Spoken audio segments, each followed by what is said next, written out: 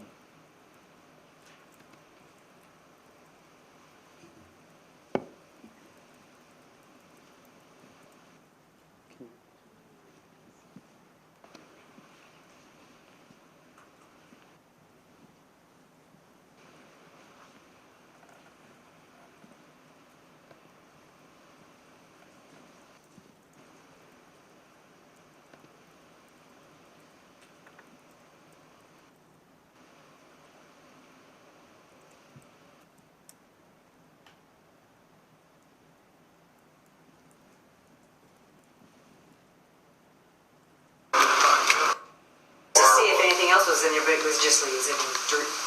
So, While we're up here, could you show us your bedroom and where the person was that you stepped on? yeah. It's down here. And I sleep right here. She was laying right here with her head. Let me get up here with my body camera so you can describe it. Okay. Okay? Okay, I sleep here. Yep. And she was laying right here. Her head was at that end and her feet at this end. Okay. Is there anything that you keep 3 drawers under there, but there's What do you keep in those drawers? socks, underwear. Okay. You know, I checked to see if there was any. This is just an empty box. I was checking to make sure that's just, you know. Okay, just But I did keep, for a long time, I kept my pistol okay. here. And I'm sure. So what, you She may be leaned up, aware you of it. stepped out of bed and you Well, actually. something woke me, and I sleep with earplugs, so I couldn't figure out what it was that woke me. Yep. If it was a loud sound, or if what. So I just, what was that? And I stepped on a body, and it moved. Yeah. And I went, what the hell? And I jumped on like this and grabbed, because I thought it was like a little kid or something. No, I didn't think it. And then when it was bigger, well, at first I thought, a man had broken, but it was too small for a big man. So then I thought it was a little boy or some teenager got in or something. And then she shot out, ran out down the hall through the kitchen and down into the basement. Okay. Okay. Okay. I'll follow you, ma'am. Thank you. Basement? So, and you definitely saw this person hang a left and Yes, go down. I was right behind her. Okay. And I still thought it was a boy. I never, until you guys told me it was Nicole, I didn't know. Anyway. Carol Mitchell might be battling Alzheimer's, but this event will be something forever etched in her mind. She told the 911 dispatcher she stepped on a body. She told it again to Chief Todd. Again, it's the little things that prove lies. Then, ladies and gentlemen, we come to the testimony yesterday that she lied to the officers 4 times because she didn't want to upset Carol. Yet, we've heard from 2 defense witnesses, Nancy Lund, honest, trustworthy. Jay Brody talked about her raving reviews as a commander, her honesty, trustworthy. Then we look at the context of the defendant's testimony yesterday. She said she was very stressed out, never had a gun pointed at me before. Yet she wants you to believe that she was capable of this quick lie, this plan, because she didn't want to upset Carol Mitchell. I encourage you to review the defendant's demeanor on the body camera footage. I submit to you she was telling the truth on April 22nd, 2024. And if you believe that she was telling the truth to the officers, then you know she had the intent to steal. She told you. She told the officers. Again, maintain, number 12, she maintained that the lies to the police were so she didn't upset Carol Mitchell. But yet you look at her statements, many of them are after she's separated from Carol Mitchell. Back of the squad and at the jail. Then, ladies and gentlemen, number 13, we turn to the defendant's elaborate story of what she did in the house. Remember all the things she checked on, the important kitty litter box and deep freeze inspections that justified this home break-in? We're going to play Officer Wolthy's body cam for you at about the 21:35 mark.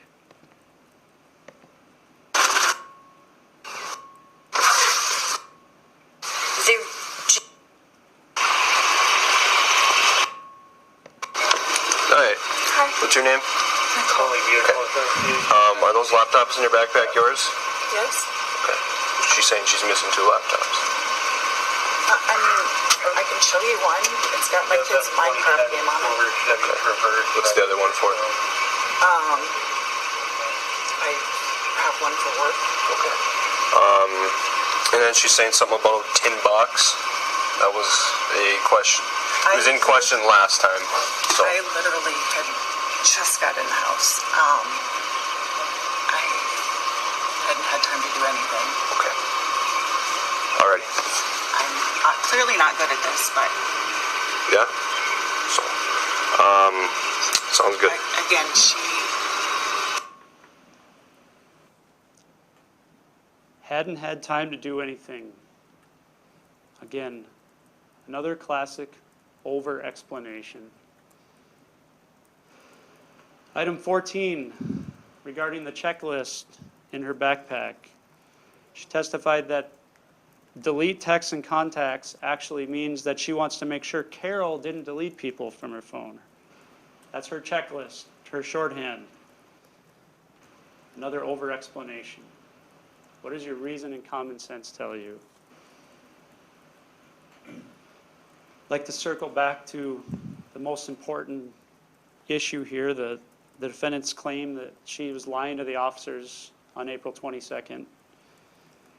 Ladies and gentlemen, don't forget, she's had 15 months to think about this and prepare for her testimony yesterday, to craft her story around the evidence.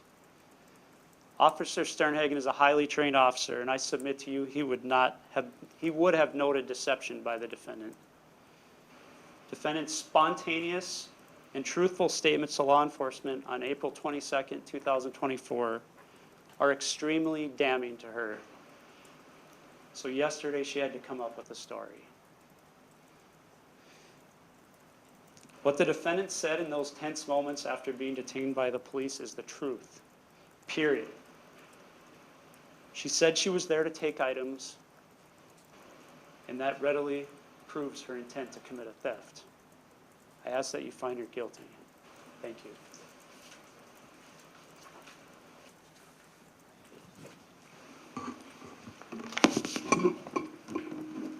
Mr. Ringstrom? Thank you, Your Honor.